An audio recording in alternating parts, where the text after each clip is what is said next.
Cars का शौकीन है? हाँ, बस चलानी नहीं आती। कौन सी अगर खरीदनी हो तो दिमाग में कौन सा विचार आता है, क्या खरीदना चाहेंगी? एसयूवी? हाँ। आजकल उसी का ट्रेंड है ना। चलिए, न्यूज़ उसी से जुड़ी है। देखिए, आप भी अगर कार्स में इंटरेस्टेड हैं, दिलचस्पी रखते हैं, तो आज का दिन आप सबके लिए बेहद खास है, क्योंकि इंडिया में टेस्ला की कार खरीदने का सपना आप जो भी देख रहे थे वो हकीकत बदलने वाला है।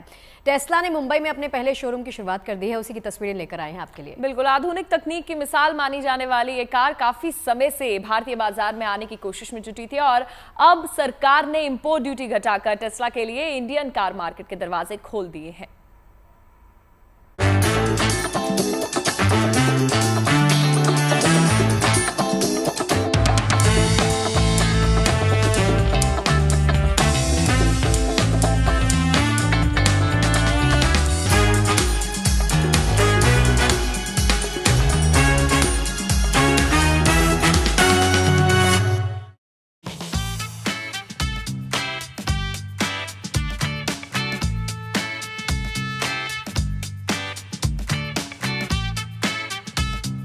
अब हिंदुस्तान की सड़कों पर दौड़ती दिखेगी टेस्ला। अमेरिकी इलेक्ट्रिक कार कंपनी टेस्ला ने भारत में अपने कारोबारी सफर की शुरुआत कर दी है। मुंबई के बांद्रा कुर्ला कॉम्प्लेक्स में टेस्ला ने आज अपने पहले शोरूम का शुभारंभ कर दिया। मुंबई के मुख्यमंत्री देवेंद्र फडणवीस आज इस शोरूम के लॉन्च में शामिल हुए। तो से जिसका इंतजार हम कर रहे थे वो टेस्ला कार आज टेस्ला ने मुंबई से लॉन्च की है। अपना भारत का पहला एक्सपीरियंस सेंटर, अपनी भारत की एंट्री आज उन्होंने मुंबई से अनाउंस की है। हमने उसका स्वागत किया है, अभी अभी उसका उद्घाटन भी हमने किया है। एलन मस्क की कंपनी टेस्ला की भारतीय कार बाजार पर काफी समय से नजर है। दुनिया के तीसरे सबसे बड़े कार बाजार में टेस्ला अब अपने पैर जमाने की तैयारी में है। मुंबई में करीब 4000 स्क्वायर फीट का पहला शोरूम ग्राहकों के स्वागत के लिए तैयार है। टेस्ला के इस शोरूम को टेस्ला एक्सपीरियंसिंग सेंटर के तौर पर देखा जा रहा है। इस शोरूम में भारतीय ग्राहक पहली बार टेस्ला की कारों को करीब से देख और समझ सकेंगे।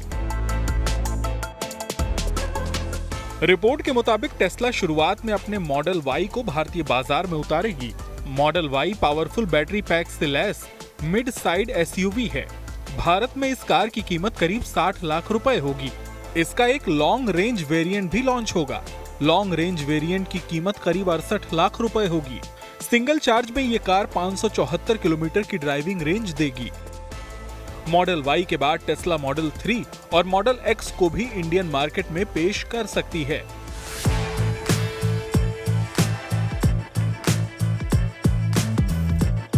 टेस्ला की कारें पूरी दुनिया में लोकप्रिय हैं, लेकिन पिछले कुछ महीनों से यूरोप में टेस्ला की बिक्री में लगातार गिरावट दर्ज की जा रही है। ऐसे में टेस्ला के लिए भारतीय कार बाजार काफी अहम हो गया है।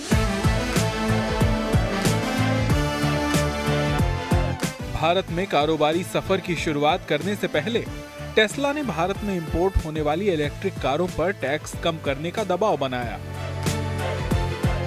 भारत में टेस्ला के इलेक्ट्रिक व्हीकल प्लांट लगाने की चर्चाएं भी हुई, लेकिन इन मुद्दों पर बात नहीं बनी। टेस्ला को लंबे समय से भारतीय बाजार में एंट्री का इंतजार था।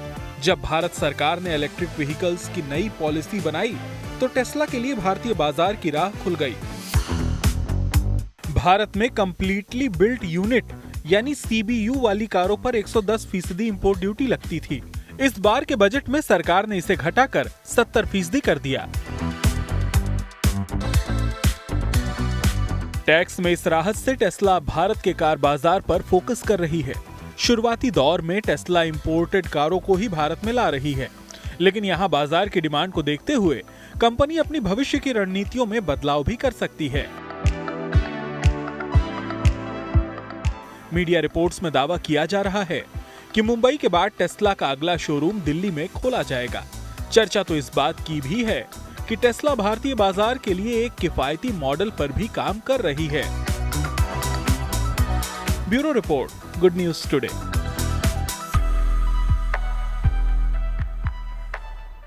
और चलिए इसी पर ज़्यादा बातचीत करने के लिए हमारे साथ ऑटो एक्सपर्ट टूटू धवन जी जुड़ रहे हैं। उन्हीं से जानते हैं कि टेस्ला की ये गाड़ी इतनी खास क्यों होने वाली है, इतनी पॉपुलर पहले से ही क्यों होने वाली है।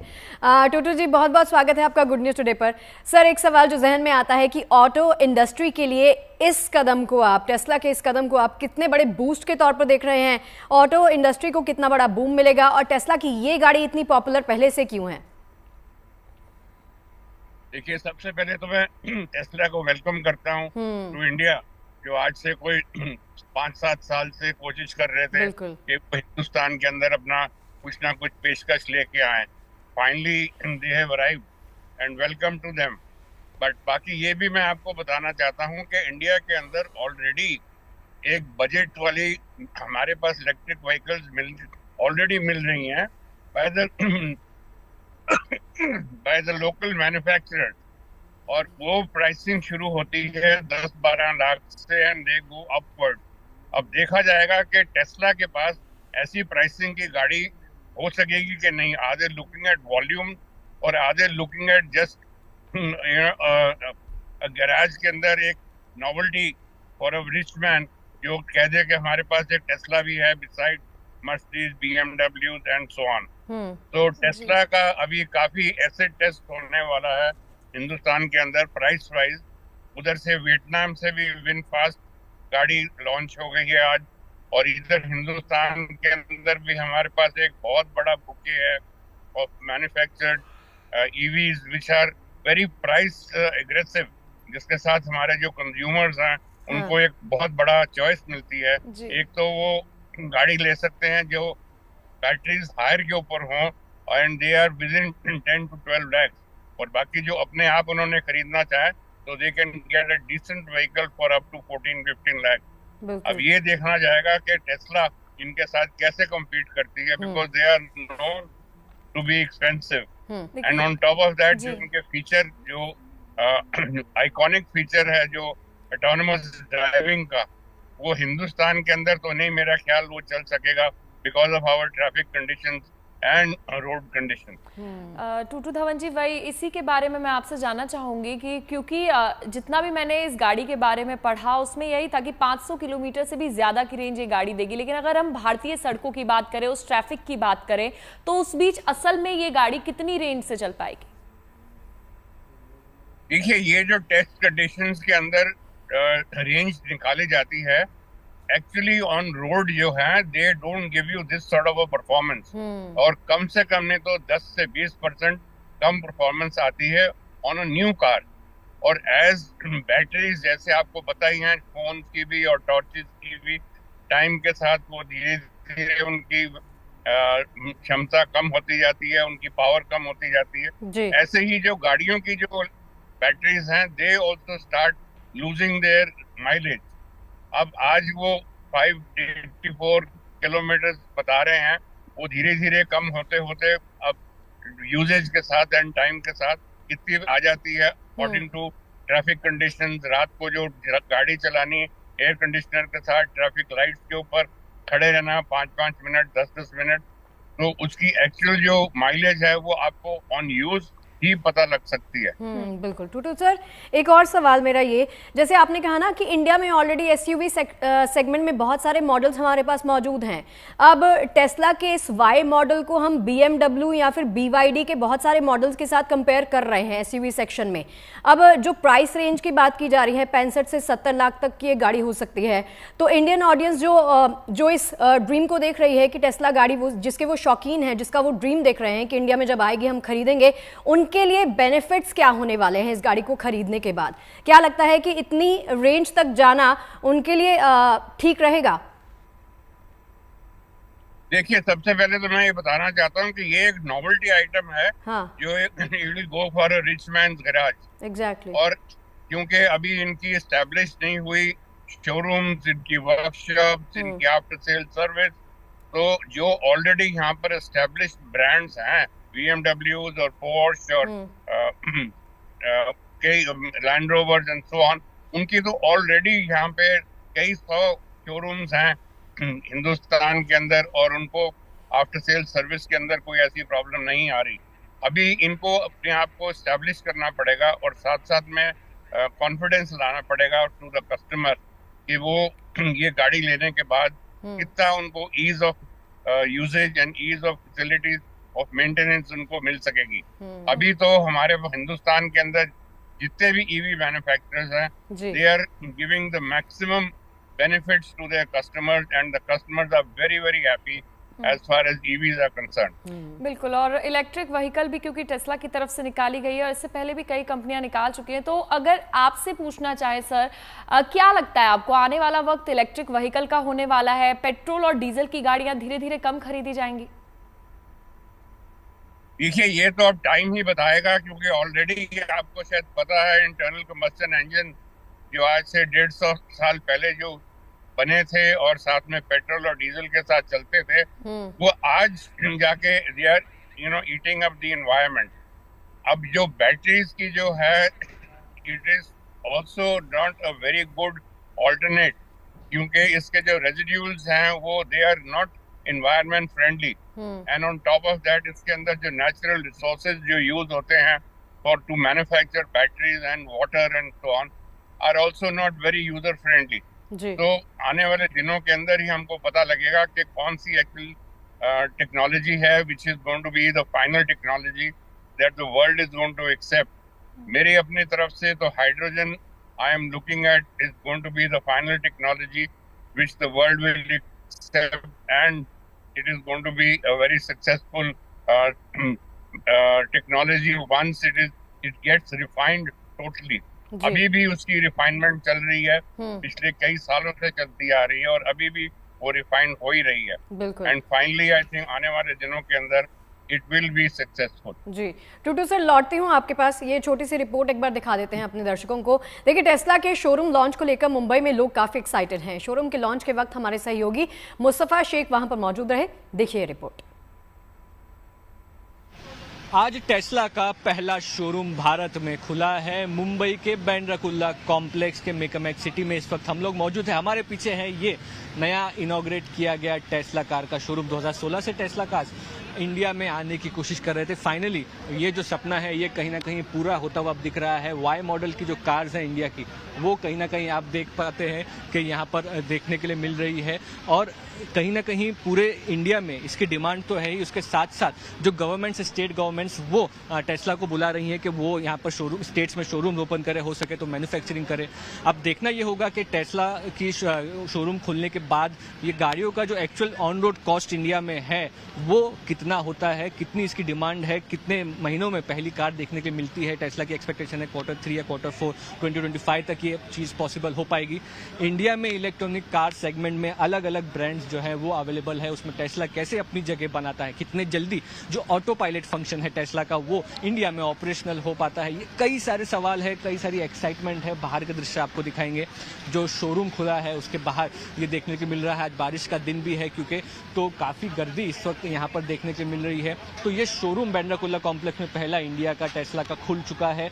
अब ये देखना होगा कि नेक्स्ट शोरूम कहाँ खुलता है, किस तरह की डिमांड होती है, और जिस तरह की यूनाइटेड स्टेट्स में टेस्ला कार्स ने कमाल कर दिया था वो कमाल इंडिया में भी हो पाता है या नहीं, ये सवाल है। कैमरा पर्सन महेश मुरे के साथ मुस्तफा शेख, मुंबई। चलिए टूटू जी के पास एक बार फिर से चलते हैं। टूटू जी, आपसे सवाल मेरा ये है कि टेस्ला के इस वाई यूनिट को, जिसको वाई मॉडल को इंडिया में लॉन्च किया जाएगा, मैन्युफैक्चरिंग यूनिट तो इंडिया में नहीं है, तो आने वाले वक्त में क्या हम ये सोच सकते हैं कि टेस्ला की तरफ से मैन्युफैक्चरिंग यूनिट यहाँ पर लगाया जाएगा, निर्माण यहाँ पर होगा, इसके पार्ट्स यहाँ पर मिलेंगे, और प्राइस में आने वाले वक्त में थोड़ा सा फ्लक्चुएशन हम देख सकते हैं, ऐसा हो सकता है?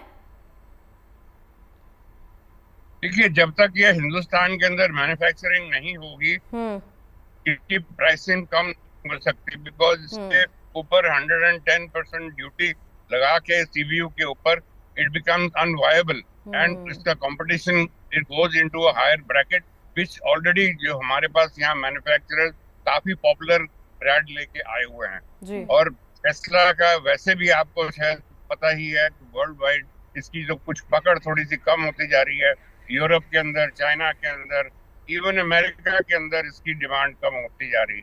सो they are also looking for new avenues and new markets जहाँ पर वो अपना पकड़ बना सकें। और हिंदुस्तान के अंदर तो ऑलरेडी बहुत सारा कंपटीशन है, which they will have to face a very uphill climb। Exactly. चलिए, बहुत बहुत शुक्रिया सर अपना समय देने के लिए और इस बातचीत के लिए। तो आपको लेकर चलते हैं स्पेन, जहां पर इन दिनों फेमस सैन फर्मिन उत्सव मनाया जा रहा है। जी हां, एक हफ्ते तक चलने वाले इस उत्सव में रोमांच का महामुकाबला देखने को मिलेगा। स्पेन के पैम्पलोना शहर में बुल रेस होती है और इस बुल रेस के दौरान लोग दौड़ते हैं, सांडों से दो दो हाथ करते हैं। इस फेस्टिवल में शामिल लोग सफेद कपड़े और लाल स्कार्फ पहने हुए नजर भी आते हैं।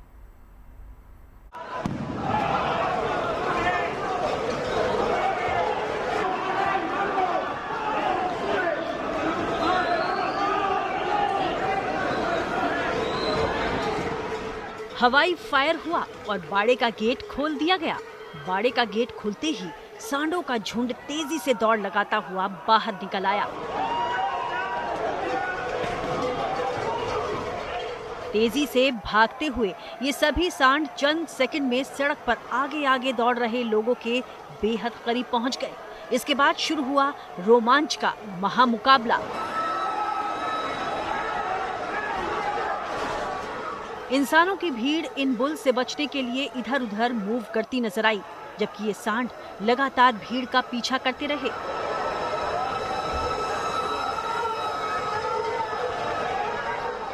और एक वक्त ऐसा भी आया जब कई लोगों को इधर उधर कर ज्यादातर सांड आगे निकल गए। तब ये समझ पाना मुश्किल हो गया कि सांड इंसान की भीड़ को दौड़ा रहे हैं या इंसान इन सांडों को दौड़ा रहे हैं।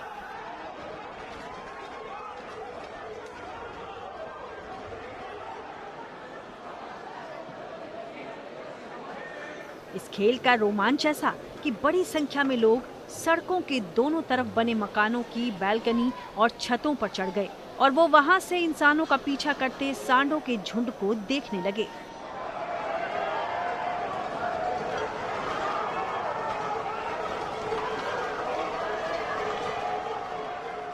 रफ्तार से सांडों को बेहद करीब आते देख कुछ लोग तो किनारों पर बनी रेलिंग पर चढ़ गए, जबकि कुछ ने किसी तरह खुद को किनारे किया। इस रोमांचक खेल के दौरान सड़क के दोनों किनारों पर खड़े दर्शक लोगों का हौसला बढ़ाते रहे।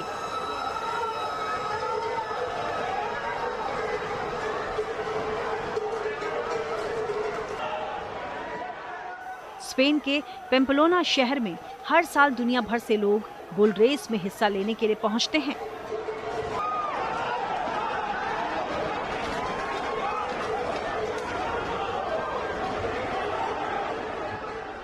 Bureau report, good news today.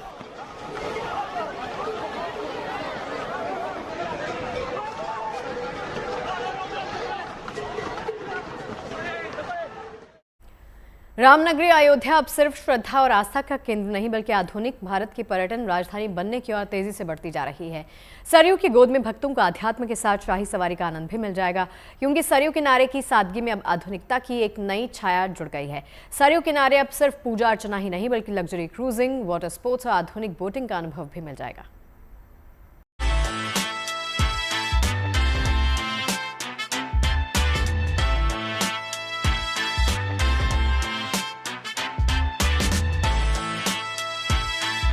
Ramnagari Ayodhya अब धार्मिक आस्था के साथ साथ रॉयल एक्सपीरियंस का केंद्र भी बनती जा रही है। सरयू की पवित्र जलधारा में अब सिर्फ आस्था नहीं बल्कि आधुनिकता की रवानी भी हिलोरे मार रही है।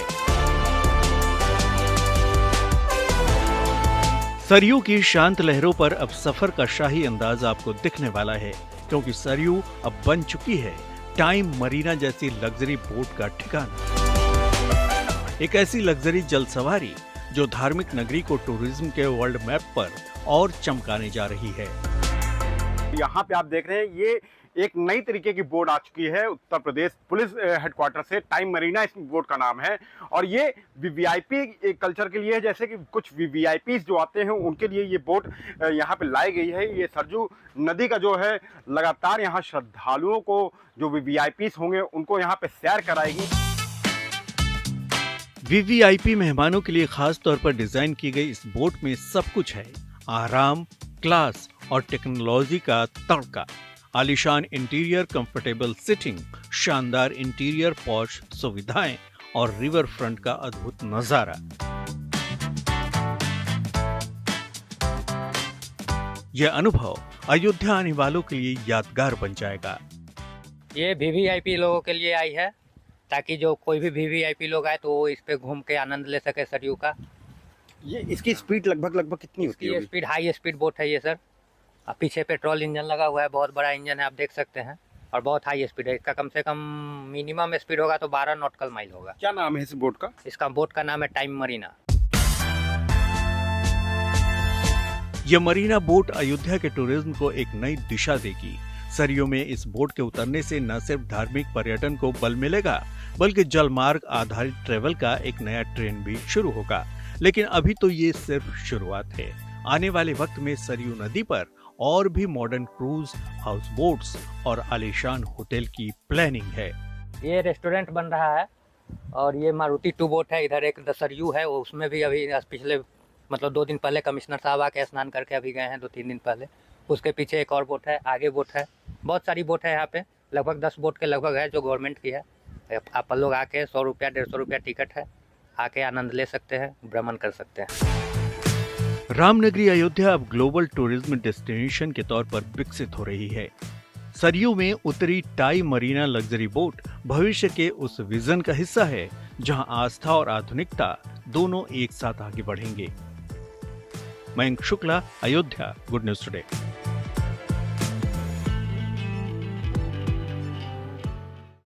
और चलिए अब आपको लेकर चलते हैं नॉर्थ पोल पर। दरअसल वहां हुई एक मैराथन और इसमें दौड़ने के लिए काफी संख्या में प्रतिभागी पहुंचे। तो आपको उत्तरी ध्रुव पर हुई इस रेस की खूबसूरत और रोमांचक तस्वीरें आप दिखा देते हैं। कहते हैं जहां मुश्किलें बड़ी होती हैं वहीं से ही हिम्मत जुटाने की चुनौती भी शुरू होती है। धरती के उत्तरी ध्रुव पर दौड़ लगाते ये लोग इसी चैलेंज को स्वीकारते भी नजर आ रहे हैं। सोचिए, जहां साफ ट्रैक पर धावक को दौड़ने में काफी जोर लगाना पड़ जाता है, वहीं ऐसे बर्फीले और फिसलन भरे माहौल में ये प्रतिभागी बेहद हिम्मत, हौसला और जज्बे की कहानी पेश कर रहे हैं।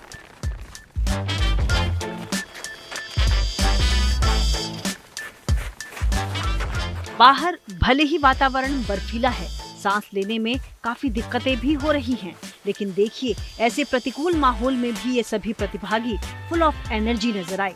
अगर थकान है भी तो एक दूसरे को देखकर ही आगे बढ़ने का हौसला और ऊर्जा ली जा रही है। चारों तरफ फैला बर्फ का ये अथाह समंदर। महिला और पुरुष प्रतिभागी यहाँ शरीर और बाहरी तापमान के बीच तालमेल बैठाते हुए ये अनोखी रेस लगा रहे हैं।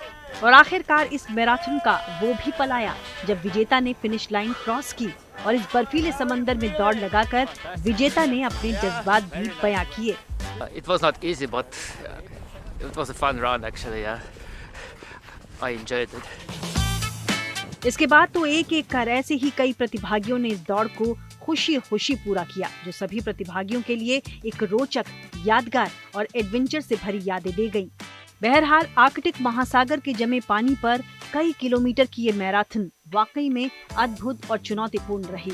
बेशक ये एक खूबसूरत, रोमांचक और यादगार अनुभव है, जिसके जरिए प्रतिभागियों को बर्फीले और प्रतिकूल वातावरण में अपनी फिजिकल और मेंटल हेल्थ को टेस्ट करने का मौका मिलता है। Bureau report, good news today.